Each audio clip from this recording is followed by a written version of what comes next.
Welcome! In this video, I'm going to be grading the Toronto Maple Leafs at the quarter point of the season. Before we get started though, don't forget to give me a thumbs up. That really helps with the algorithm.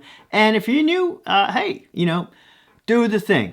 Hit that subscribe button. All right, let's dive right in here. Starting with the new guys, I wanted to grade each of them. Beginning in the goalie department with Anthony Stolarz, who's just been unbelievable, really. How do you give anything to him other than an A++? He shows no signs of any regression of any kind. He's had great numbers in the league for at least a few years now anyways. And so far, although he's never played more than around 27 games per season, he's probably going to smash that this season. And around 50 might not be out of the question. Can he handle it? So far, so amazing. A++.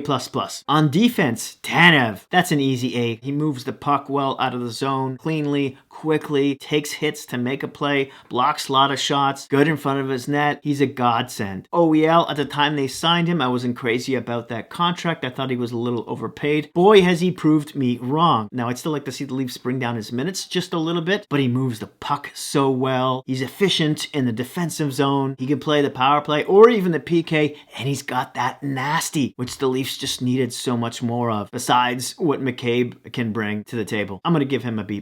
Speaking of nasty, Archambault, he's only played about a couple of games so far, and he's been fine. He's really good on the penalty kill. He'll kill you if you stand too close to the goalie, and he just looks like a monster out there, doesn't he? Now, I know he went from like 15 minutes to 12 minutes in his second game. I think this is going to be a long process. I could easily see him playing, every other game or every 2 games, whatever it takes to get this guy ready for the playoffs because of that knee. Now, Timmins isn't a new guy, but he's sort of like that saying, what's old is new again, because he's been found money under Craig Berube. He's more reliable in his own zone. He's moving the puck cleaner. None of those pizzas he usually gives up through the middle of the ice. He's skating well. It even seems like OEL is rubbing off on him a little bit because he's got a little bit of nasty he shows from time to time in front of the net as well. I'll give him a B. Did I grade Hakanpää? I don't know. I'll give him a C+.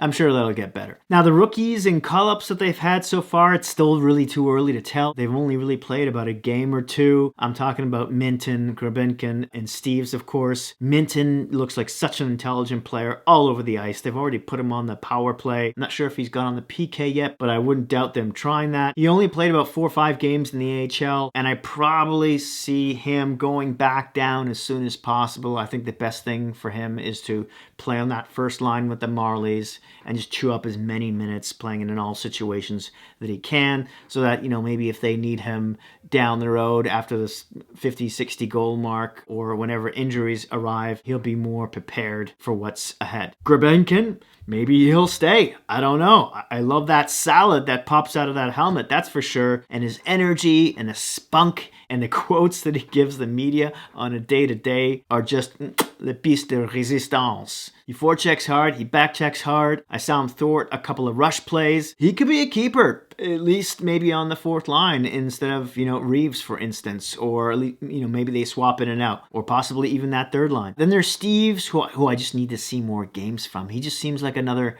guy in the past anyways. I know he's been doing really well in the AHL so far this season. He hasn't been that noticeable for me so far, but again, it's very early. And then there's Alex Nylander, who hasn't played as of the shooting of this video, so I'm looking forward to that. Now, let me throw some stats at your face about, where the Leafs stand compared to the rest of the league. Now, all these stats were taken before the games of Saturday, November 23rd, so keep that in mind. They sit first in the Atlantic after 20 games with 26 points. In the NHL, they are 8th. Winnipeg is first. Goals for, they're 15th. Winnipeg, again, is first with a difference of over 20 goals. That's one thing they need to improve on, is scoring more 5-on-5. Goals against, they're 5th, tied with Minnesota at the moment. Goal differential, they are 9th in the league with a +11, tied with Tampa Bay. Special teams, on the power play, they're 17th. Winnipeg is first, who are more than 15% better. Wow, but that's been trending upwards, and I expect it to land in somewhere in the top 10 mark within the next month or so. The penalty kill is 6th right now. It's been unbelievable.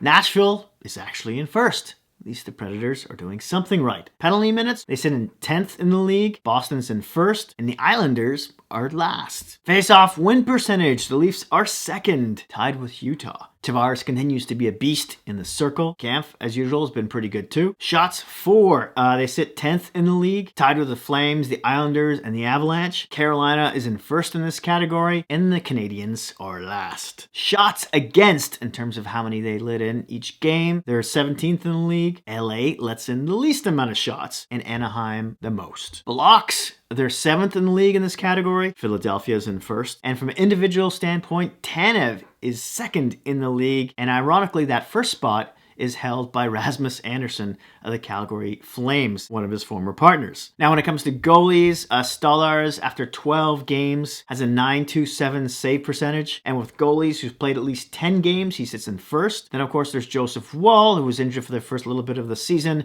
He's only played 6 games, but's got a .922 save percentage.